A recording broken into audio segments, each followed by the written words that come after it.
kuko abantu bize ukimubwira business ara première eta aba yabonye intambamyi zitanu. Iyumvira umuntu abona intambamyi y'ibintu atanagerageje.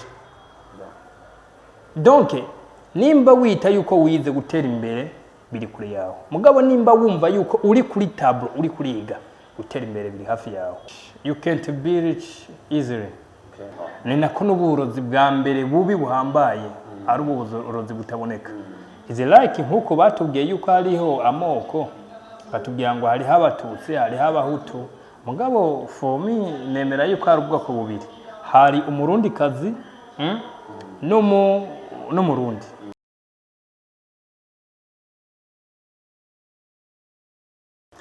Ndaziko wipfujije kumva ibyumviro, impanuro, biyago bikuremesha, bigukomeza, bikwigisha, bigushikana kure cyane gose. Ubuzima ufise no munsi urasa n'ivyumviro ufise, ibyo vyumviro navyo birasa neza n'abantu muyaga mwahuye canke bumviriza canke usoma. Wow, nundi munsi. This is another day, guys. I'm Brian from Ibratech, ndi kumwe na Shadow from We Talk Business. Imbere yuko ndamaza ibibazo n'icyatumye ndamugenda no munsi, reka manda mubaze na cyane yuko ndi muri We Talk Business. Tumvise We Talk Business nibihe bintu bikuru tumva. Bwa mbere ndaramukije banwanyi ba We Talk Business bose aho bari na Metavision. Iyo numvise We Talk Business ibintu bitatu bya mbere numva urubuga ruyagirwa ko business ibyunguka. Urubuga ruyagirwa ko ukuntu umuntu yohindura imyumvire n'ivyiyumviro byiwe. Urubuga umuntu ashobora guteramira ko ariko arashaka gutera imbere. Nivyo bintu bitatu numva. That's really good, guys. Nibaza yuko utarakora subscribe ikore kuri We Talk Business. Nagihereye ko nakivuze yuko ivyumviro ubuzima ufise no munsi buri proportional n'ivyumviro ufise. Rero wifuza ko ubuzima bwawe buhinduka, uhindura ivyumviro. Ushobora guhindura ivyumviro urahinduye abantu wumviriza. So rero ukaba utarakora subscribe genda bikoreko, kandi ukaba utarakurikira Ibratech ni soko rusange iri hagaciro abagura n'abagurisha, kugura canke kugurisha. You can follow Ibratech kuma platforms yose. Guys, rero uno munsi we have a special talk show. This is a business talk show. Nizera neza yuko you're gonna love it. Uriteze ikiyaga cyateraga no munsi. Jewe nitaze yuko abantu bose bazocumviriza azovuga nti hari ikintu mpindutse, hari ikintu nkuye mu kamera. Twatukeneye mu Burundi yuko turavuga ibintu by'akamaro bikomeye. Afrika baratwijeje yuko urugiye kuraba imboga zimwe for example nka muri TikTok yakorewe mu Bushinwa, mugo arigarutumiye mu Bushinwa ntigera yereka mu Bushinwa, uri mu Bushinwa ntugo rubona tu video tw'abantu bambaye ubusa, urumva bariko yerekana aba innovation, yereka ubwenge, yerekana iki. Mugo muri Afrika batwurukazanira comedy, batuzana abantu bariko barakurona ubw'uburofa, bakatureka umenga biroroshe yuko we can be rich from atachukoze mu busabusa. Mu bisanzwe logarithme zo ico zikora zifasha ama publicity muri ayo ma platform. Ivyo miriye ikunda kuraba, ivyo naka akunda kuraba nivyo ayo ma logarithme amuzanira. Nimba ukunda kuraba football ubwo nyene mu kanya kaza ni wasubirayo, nimba ari YouTube canke uza kwasanga ibintu za football ari byo ama logarithme yakuzaniye kubera yaramaze kuromarika yuko ari byo ukunda. Donc rero ibi bidukunda canke ivyiza dukunda nivyo ama logarithme adushikiriza ico ukeneye. Donc kijya ama logarithme yaromaritse yuko ukeneye nicyo tuzanira. Cyane mbere ko tusangura ikiyago ndashaka tuyage abanyafrika cyangwa urwaruka rwa Afrika n'abategetsi cyane urwaruka turakwiye kubona iki ibintu bikwiye kuba serious. Akaro par exemple bituma mvuze ivyo bintu twe baratwereka yuko muri Afrika baratwizeza kushobora gutunga koreze betting. Akaro par exemple Steven baratwizeza yuko you can be rich mu buryo bworoshe. Eske wewe nka talk business n'ukuntu muzanye ivyumvire bishasha, eske ukuntu Afrika abazungu bariko baratwizeza cyane abanyafrika cyane urwaruka especially yuko bishoboka yuko utunga byoroshe udakoze utagize iki mwe mu bivuga kwiki. But you can be rich, you can't be rich easily. Simbona yuko byokunda. Bashaka ko bariko baraturaga rero muri make. Nuburozi butaboneka. Uburozi buri no physically. Mugabo bon kujya tuvuga yuko ibintu vya mbere bihambaye ari ibintu bitaboneka Okay. ni nako n'uburozi bwa mbere bubi buhambaye ari uburozi butaboneka izi like nkuko batubwiye yuko hariho amoko batubwira ngo hariho abatutsi hariho abahutu mugabo fomi nemera yuko hari ubwoko bubiri hari umurundi kazi n'umurundi ubwo je nibwo bwoko nemera donc rero ivyo byose n'uburozi bagiye baratuzanamwo banavyandika no mu bitabo vyinshi batwereka yuko nivyo bitabo ari bitabo vya hatari mugabo exactement je sinumva kuko iyo hageze yuko umuntu uvuga ngo ndakeneye amaraso ndakeneye kwivuza ntuza kuraba ngo uwumvura ngo ninde uraba umuntu aza kukuvura ashoboye ico kintu hageze yuko uvuga nti ndakeneye amaraso gutanga amaraso ay'ubu bwoko ntibayashira ku ruhande ngo ay'ubu bwoko nayo bashyira ku rundi ruhande yose bashira hamwe akazokora igikorwa kimwe ku muntu umwe canke bangahe donc sometimes yuri kuravyihweza isi iracuritse ibintu vyategeza guhabwa agaciro nta gaciro babiha je ndi entrepreneur ndi mu businessman kandi na president no munsi ariko arahimiriza ugaruka gukora turagerageza jewe paye yarashigikiye n'andi atandukanye n'urundi rwaruka bagenzanye ndabona ko ariko barakora kandi ndabatera intege mu entrepreneur zora kuno kiganiro azogisangize mugenzi we kubera yuko ndizera neza yuko ahari kimvira fisi ataza kuguma ari wa wundi nawe uri entrepreneur kandi mu businessman ariko abantu benshi ntibatahura ivyo bintu itandukaniro ryavyo nirihe tandukaniro ry'umu entrepreneur no mu businessman umu entrepreneur no mu businessman n'abantu ni ibintu bibiri bitandukanye umu businessman we mubwire yuko iki kintu aza kukironka kinyungu c'est fini nta bindi vy'amayitide amayitide yari kugira ni mbega izi nyungu zoboneka gute mugabo we yamaze kuboneka ico kintu aza kuronka kinyungu c'est fini ahita agirako nimba ari ugura aragura nyuma akaza kugurisha c'est fini uwo ni umu businessman mugabo rero umu entrepreneur ivyo ndanavuze yuko ari presque indushi sinabambesha parce que araza gufata umwanya wo kwiga ntiyiga iki gusa ariko arakora yiga meme n'ingene ejo hashobora kumera paraporo y'iko ariko arakora yiga kahise k'ikintu paraporo y'icyo ariko arakora donc akanagira n'amakomparezo ingene abandi bariko barakora igishushanyo n'icyo akaraba iyo cyahoze niyo kiriko kiragana ivyo vyose bikajana nuko agenda ariga igihe ikindi naco agakura n'umuntu akura ubwa mu mutima akubahuka donc rero umu entrepreneur n'indushi araruha yamana stress zo kwiga yamana kwinova ama innovation uyu ko yakoze kijeno kuri iki paraporo y'icyakozwe ni giki isi ikeneye ndakunda kuvuga nti ndakunze nko kuraba nk'inzu canke iki nkavuga nti wewe icyumba uraramo inyungu kiguha ni inyungu ugiha zingana gute nka bakinga no ku bantu inshuti mugendana iyi nyungu ziguha ni inyungu uziha uzikompara gute bimeze gute donc twategereza kugerageza kuraba equilibrage y'ibi bintu icyumba uraramo impuzu wambara niyo mpamvu utegereza kuzigirira isuku kugira zibone inyungu nkuko nawe zigufitiye inyungu ego abantrepreneur benshi baracitse aba businessman abacitse businessman nabo bagenda muri entrepreneuria batabizi ukasanga rero abantu benshi no munsi bararusha nico gituma kubera iki rero anya nibaza niho tushaturonkerana yanyishu peut-être i business ijana zitanguye mu myaka itarenze 3 cyangwa imbere gatonye 90 zibazapfuye byo babiva koke je nibaza yuko mu kubaka business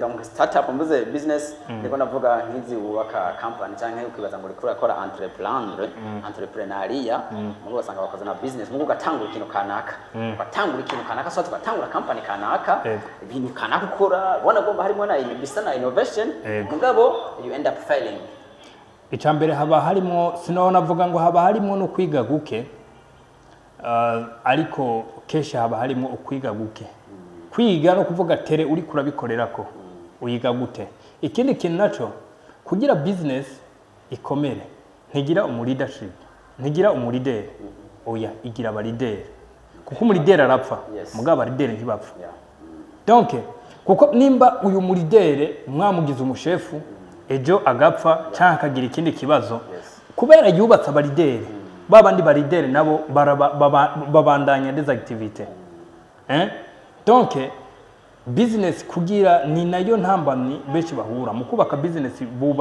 bayubakira ku muntu ntibayubakira ku bantu ikindi kintu naco ntibagira ama étude novuga nti akwiye yo ya milieu de travail ugasanga ahantu bariko barayikorera siho yategeza gukorerwa ntibagize donc ivyigwa vyimbitse bishitse ku muzi kugira iyo business babone yuko yoshobora gutsimbatara aho hantu ni nayo mpamvu hariho umuntu usanga afise business nyinshi mugavuga ngo ngaha ntivyo ukunda ni ukuvuga aho warugeze ku ntambwe yo kwiga mbega mu bindi bihugu yokunda gute ikindi naco inofopa yukuvuga nimba ubonye business itokunda muri iki gihugu muri iyi miliye igakunda mu kindi gihe mu yindi miliye wewe reka kuyikora urashobora kuvuga nti iriya miliye ngo ntivyo ukunda yihe uriya muntu ube umupartenere wayo mugabo ntube donc umufondateur wayo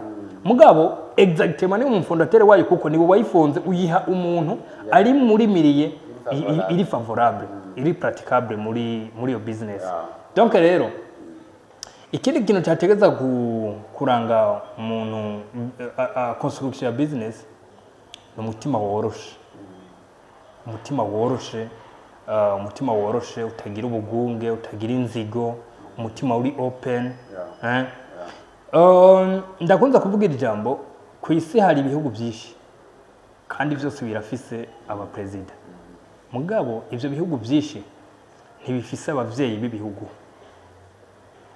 ibihugu rero byinshi burya no exactement ntivyari bikeneye ba president benshi habwo byari bikeneye abavyeyi b'ibihugu benshi kuko umuvyeyi n'umuntu yimve aplanisha ati okay uyu munsi ndakeneye kugura costume mugabo yashika muhira akavuga nti umwana akeneye minerval akakeneye iki c'est fini ubwo nyene abahejeje gutereka hasi abahejeje guhavarere bya bindi umwana akeneye bimwe we wakeneye ahita ashisha mu murongo niyo mpamvu ibihugu byinshi ntibyari bikeneye aba president ahubwo byari bikeneye abavyeyi b'ibihugu n'ama business runaka n'ama company runaka ntakeneye abashefu ntakeneye umushefu ahubwo akeneye abashefu abantu bumva yuko bafise kwitangira ico gikorwa avuga ni jewe success yanje umunezero nzokura muri yo nuko ikintu kizoba success mugasa amafaranga nimba nzoha akazi abantu 500 niwo munezero mfise nashoboye kurokora ubuzima bw'abantu 500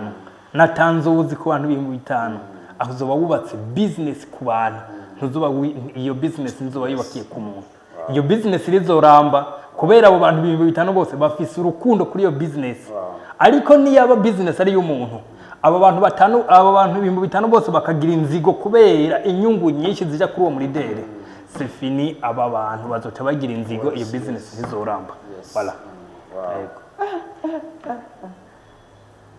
business nyinshi no munsi zirapfa kabisa nico gituma entrepreneur ari ngaha anya ashobora kuba amaze kugira experience n'ibyo bintu ko ndavuga ashobora gutoraho ikimbiro kugira ngo peut-être nagerageza ikindi gihe yongere ntaza akora amakosa nkayo aba yarakoze umu entrepreneur yarakwiye kugira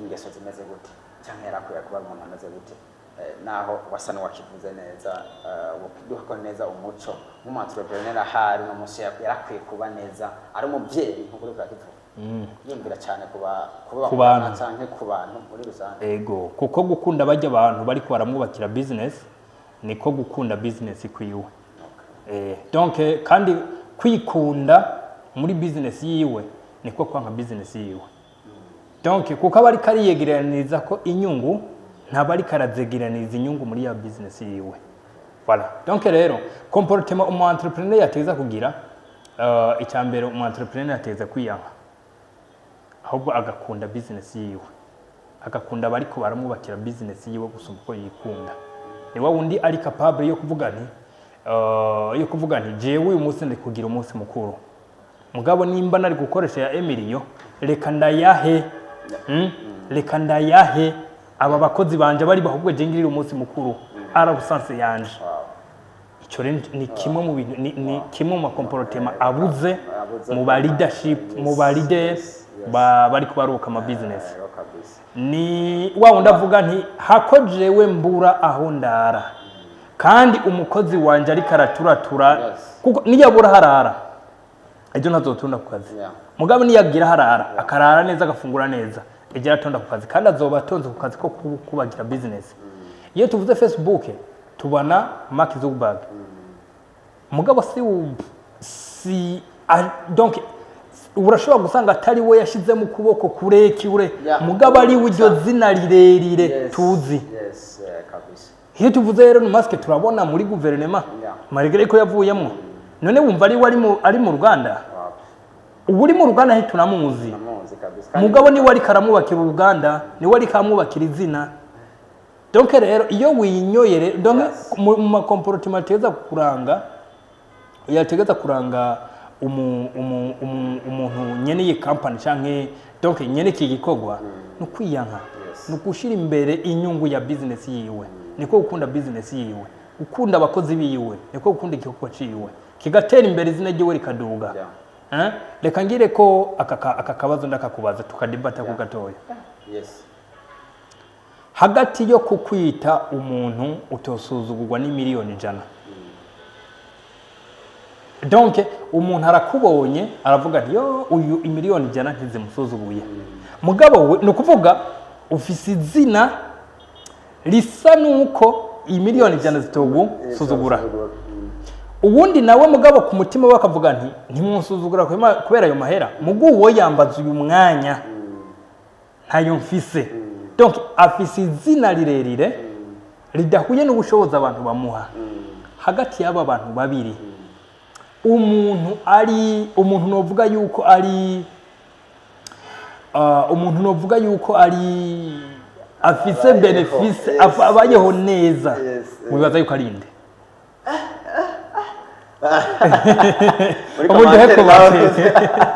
muduhe inyinshi muri commentaire hagati yo abantu bavuga yuko sa miliyoni ntizogusuzugura y'amarundi cyangwa amadolari ça dépend bakuze nk'umukire mugabo wewe ubwawe la puissance wiyiziko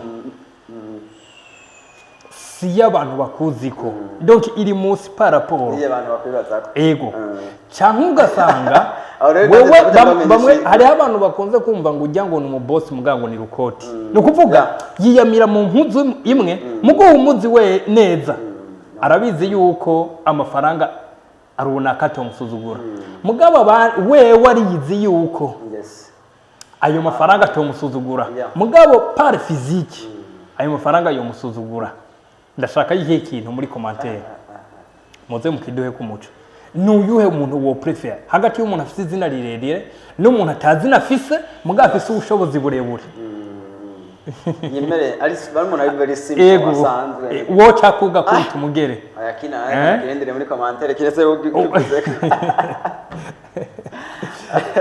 mugabo bo d'après moi kubera nkundi ibintu bitaboneka usumba iboneka genda prefera umukire yorenganuka kubita umugere gusumba wa wundi yorengana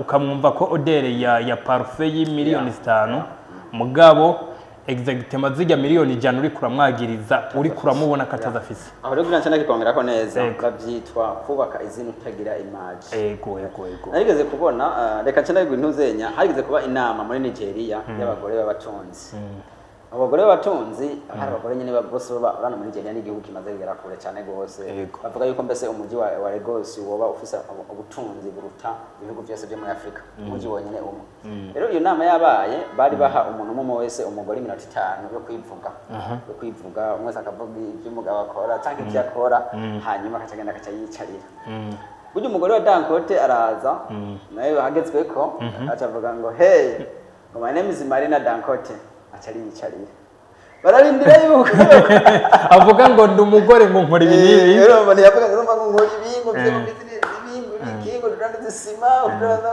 ibitoro muri rafineri byose uwo rero afise ibintu bibiri byose kandi biri power afise izina rirerire afise n'ubutunzi burebure wewe uri umugore bari kumukubita kimwe kuravuga yoshobora gucana bakamukubita kugira ngo bamuzi mugabo kubera YouTube afise image but wait mvuze ngo afise ibintu bibiri byose bi no ahubwo afise izina oya afise image afise image voilà afise image izina afise kuko niryo zina sigiwe kuko nimba yari kuvuga ngo nitwa Makurata ntashire ko Dangote ni bari kumumenya bari kuvuga nti mugabo iyo complete ndo kuti ntibishemeye mugabo inyuma ya Dangote haro image ego haro image uwo munsi nyene kubwo nyene kwace urasa cyararaba reka mvuga akantu hagati y'uwo uyu munsi twogenda tugashika ahantu bakadusaba ama identité umwe bagasanga turageza ahantu tugeze nko kuri airport runaka umwe akavuga ngo nitwa Elon Musk nitwa Elon Musk Mati wenda akavuga nti nitwa donc ugasanga ni izina ry'umwana wa Rukote hariya cyangwa mpaka reka biri simple reka tuvuge Abraham ndamama Abraham wagera hano rero avec juste ndamama tout simple iyo image yo nyisano ugiye nko muri donc conference ya business uri kwintroduce bacha bahita bumva ati image kanaka kandi umuntu wo mukubita azina afise mugabo afise image rero nanje ndagitoye icyo kintu burya mu buzima bavuga ngo iyo ufise izina ridafise image imvuze image nibikorwa biri inyuma y'iryo zina uwo muntu nawe afise izina rinini aparapenye ku caronka image aparapenye ku caronka ibikorwa binini ataruta wa muntu na hano hari umuntu umwe afise izina no ufise image je no prefera ufise image mugabo ufise image cyaronka izina na abari double abarose rero bitwa rero ubutunzi nyabutunzi muri Bibiliya hari ahantu umugore ntibuka izina yaguma yumva bavuga ngo umwami Salomo bakamuvuga ko ibintu bikomeye aravuga nti jewe umunsi umwe nzogendera umwami Salomo ndabika ivyo bamuvuga ko ari byo acasanga ivyo bamuvuga ko birenze uko yarabize asanga n'ubutunzi bari bamuvuga ko ahubwo burenze ubwo bamwumva ko bica bimutuma avuga ngo ahamagara abasuku biwe ati nimugende munzanire inzahabu nizi ngene namugabiye kubera afise ya image nini n'izina rirerire bibaye ngombwa yuko vyongerwa ko ikindi kintu cy'agaciro yego cyo bituma namubwira abantu si byiza kubaka cyane izina ubaka image ufre ntawuzi ndamama wariyo mugabo rofete y'abagihari yego abantu bose avuze ati je ndamama bose bamubaha yego rero ni byiza yuko nimba meme nubo ataki hari iryo zina rigisigaye businessman karubaka izina ni byiza yego ni byiza mugabo yiyumvire kunibaka image cyane kuruta izina yego bizoca bimufasha ahantu hose yuko ya introduction ya image yiwe n'izina afise bice bimwakira ubutunzi bukomeye cyane rwose. Thank you so much.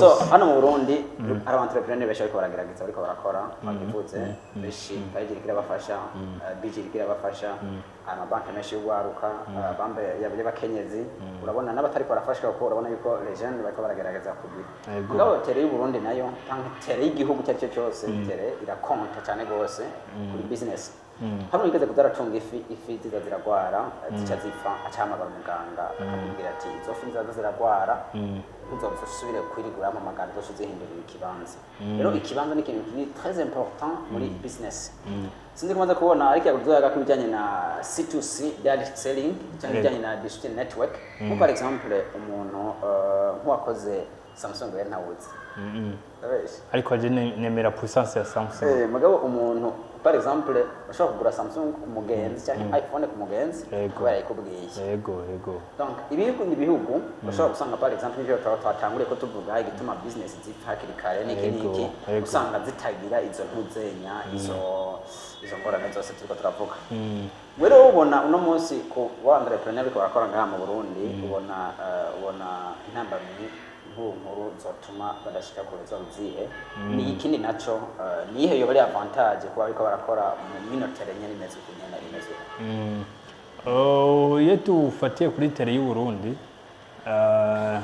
jemba mbona nimba bariko barakora mu guhangana n'ingorane ziri mu gihugu bari capable barafise probability ndende yo kugira success. Icya kabiri nimba bo bariko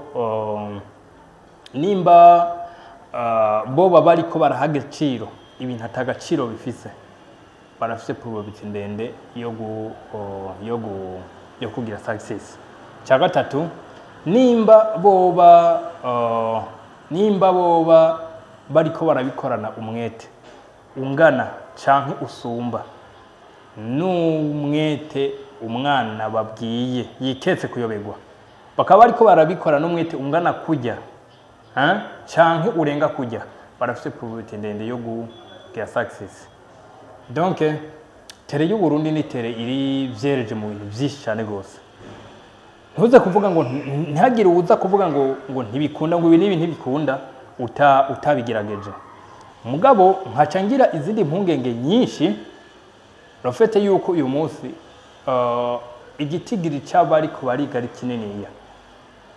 Nca mbona yuko bidusaba ingufu nyinshi yo kuba twogira success, kuko umuntu yita yuko yize biba bigoye byuko azotera imbere.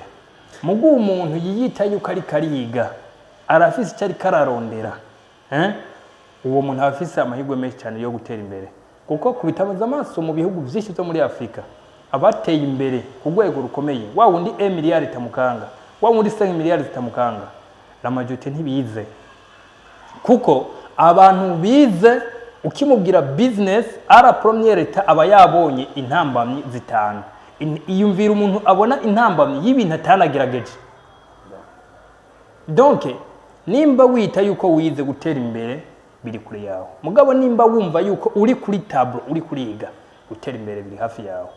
Ego uwo bitwa Dankata yari umutunzi akomeye cyane rwose muri Afrika, niwe yabaye umunwari wa mbere yashoboye kuba umumiliyarderi. Igihe kimwe mama we yaragwaye, arwara mama wiwe bamutwara mu bitaro, baca bakenera yuko bamubaga. Kera kubaga ntibari kaze ubuhingo no munsi la medicine yarabaye avance, ubuhinga bwarateye imbere, umuntu bashobora kubaga umuntu mu kanya gatoya byoroshe bakoresha ubuhinga bwa none. Mugabo kera barakoresha mu n'inzembe, barakoresha ibiki ibyo nyene ego rero baramutuma nyene ibintu nk'ivyo. Uwo Dankata ashobora kuzogenda kumurondera kamakuru menshi kugira ngo ashobore kuzana mama wiwe bashobore kumubaga. Mufure yaragiye aragurana no mu bagenzi batandukanye, gushika mama wiwe aragaruka asanga mama yapfuye bya bintu atabirose. Aca aravuga ati mama kuba upfuye kubera ubukene. Donc nivyo yavuga. Yego nivyo yavuga. Ati kuba upfuye kubera ubukene jewe nzokwihora kuba umutunzi wa mbere muri Afrika cyangwa umwirabura. Icyatumye Dankata atera imbere sikura yuko peut-être yakoze cyane, niko reko dusenga n'afise motif. Yarafise motif. Yego. Motif yonyene niyo yatumye Dankata atera imbere. Ego. Kuko ingorane zozo umva yarahuye nazo peut-être rumba nimwe myaka usanga netera yari imeze nk'uko turiko turabibona no munsi. Ico kintu uvuza kinyigishije ikintu cyose gifise positivity na negativity. Kugira inzigo birafise côté positif na côté négatif. Uwo rero yagize inzigo iri positif. Iki kintu cyo kugira inzigo iri positif nibaza kiriko kiragwira muri Afrika, kuko turiko turategwa inzigo n'ama produit ari karava mu bindi bihugu, mugabo tugasanga aho kudukiza exactement ahubwo ari karatwica plus. Ni kuvuga Afrika uyu munsi rikiragira inzigo au sens iri positif. Kuko niko byane twavuga ngo irige ngo rige umuzungu, twaragize inzigo iri positif, turavuga nti no kamera iyo twitungiye twamenye ingene gize twayagwaye turivuriza icitawizi nyinguje gutora. Mperuka kubona ikinyamakuru cavuze kuri Burkina Faso ivuga yuko bariko baraha ubuvuzi moderne agaciro kanini ya cyane gose. Saidi Paro, président de la République, président Ibrahim Traoré. Donc haraheze nk'indwi zitatu haje ku kigo Metavision abantu bariko barambira yuko bashaka bariko bariga medicine. bambwira ati tugira inama y'ibintu twokora biri ara base y'ivyo turiko turiga. Ndababwira nti mesherezami ibintu byinshi atagaciro kera byari bifise uyu munsi biriko biragira agaciro. Nabahaye akarorero kw'impuzu itabutse. Impuzu itabutse muri kahise nta muntu yari kubahuka kubwira umuntu ngo araberewe, ntiyari kuyubahukana ahantu hisoneye. Mugo uyu munsi no muri yegize umuntu arayijyanayo kandi bakamubwira yuko aberewe. Ivyo bintu rero nta gaciro ubwa mbere byari bifise, mugo uyu munsi bifise agaciro. Uyu munsi urashobora kubona ngo n'umustar ukamuha izina rirerire, mugabo yambariye impuzu ya demire yanayiguze idatabutse, mugabo kugira yumve yuko ari proud yuko aberewe ati yahitamo kwiyita abagura kubera arabizi yuko ari byo bijyanye neza. Niyo mpamvu no muri kazoza make par rapport. Yes. Donc rero ego Mes chers amis, vraiment, c'est un message inspirant. Je dirais que umunyafrika umujene wese akwiye kumviriza ibiyago nk'ibi inya utazosanga ahandi. Yeshugura amamega uja kureba gusa kuri TikTok kureba abantu ariko baraseka amakomedi niki ego birakenewe mu buzima. Mais quand même ni byiza yuko wiyumvira ku mpinduka yejo hawe ku buzima bwawe na famille yiwawe muri rusangi. Umwana wa Afrika ni byiza yuko ahaguruka, umwana wa Afrika ni byiza yuko yikangura kubera yuko iterambere yiwawe riri maboko yiwawe. Rero ntushobore kuzura fata umwanya uhenduka cyane gose mu gihe hariho ahantu ushobora kuzarumviriza ibiyago byiza, ibiyago byo guhindura, ibiyago byo kubaka, ibiyago bishobora kuganisha ku iterambere. Mon frère Shadow, ni donc quel message donc wifuza inspirer la génération prochaine cyangwa yo inspire ugwaruka wohereza abarundi muri rusange bariko baradukurikirana?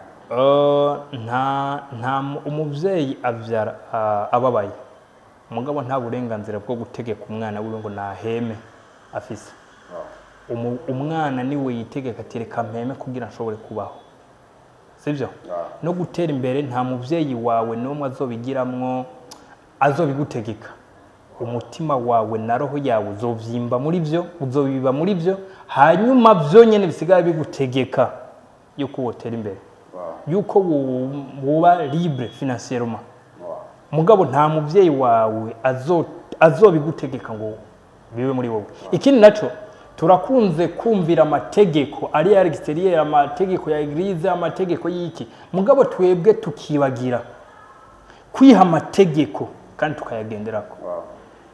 Kuko gute wumva yuko amategeko runaka kwishure samo utegeza kuba washitse sanga insido suite utegeza kwama muri uniform, ivyo ukumva yuko ari itegeko kandi ukarigendera imyaka n'imyaka, muguka wewe bikanka yuko wishingira amategeko yawe y'ukuntu wotera imbere, wanayashinga ugasanga nturi kurayakurikiza. Ntekereza misira cubise kabisa. Ego donc ukabushaka gutera imbere ntubirondere ku wundi muntu, ntuzote no kumfana y'uwundi muntu, bitegeza kuva muri wewe kujya ata muntu yo gutegeka ngo uheme. Ubizi neza yuko udahemye wocu niko no gutera imbere ni wowe wumva yuko biva muri wewe, bikwiye kuva muri wewe muganti bizova mu wundi muntu. Ego family and friend, this is the special talk show wokumviriza nturambigwe ukaguma wumviriza nkakujya kumubinyi uguma ukubunywa niko uguma uryoha. Ubuzima bwacu buri maboko yacu nkuko yakivuze, twazi ibintu bikomeye kandi kino kiyago ndifuza yuko umu entrepreneur wese ahari n'ugupfifuza kuba umu entrepreneur ashobora kuzoza arakurikirana ibiyago nk'ibi mu gukora subscribe, akora partage ibintu nibyo. Nashaka mereze kuri kiganiro ndababwira yuko ubuzima bwacu nkuko yakivuze buri mu maboko yacu. Start with what you have, tangura ibyo ufise nyene, ibyo nyene ufise birakwiye kugira ngo ushobore kugira naho nyene uri harakwiye kugira ngo ushobore guhera aho nyene. Cyane cyane niko bakunda kwivuga ni wimvire ikibazo hanyuma ugikemure, utangure ibyo ufise, utangure naho uri, uhere ku byo ufise naho uri, then isi n'abantu bazogusanga imbere uriko urakora. Yavuze byinshi ku entrepreneur kuzogenda uramera mu buzima. Nifuza yuko tuzokubona nk'inyuma y'umwaka ugeze kure. Turifuza yuko uzoduha testimony ati hari gane mwakoze kuri Meta Vision one year later warateye imbere warashitse kure. Turafise testimonies nyinshi tuzogera kubiyago nk'ivyo onya. Ndifuza yuko vuba cyadoza tuyaga ibijyanye na inspiration cyane cyane nk'abantu twagerageje dufise naho tumaze kupana tumaze kwishikana. That's why turiko turagerageza gukora cyane gose ukuma kivuga twikuyemo tout simplement inyungu zacu mugo twiyumvira ati kunyunguza abantu ejo ugwaruka bizobona twatanguye kugerageza bazotubona hehe bumve nabo babandaniriza hehe. So thank you so much. Ndajyoye cyane gose ndajyoye n'abantu bari kwadukurikirana ibiyago nibisanzwe ntahandi uzabisanga. Merci Shadow ndabakunda cyane gose. Asante. Asante sana. Ciao.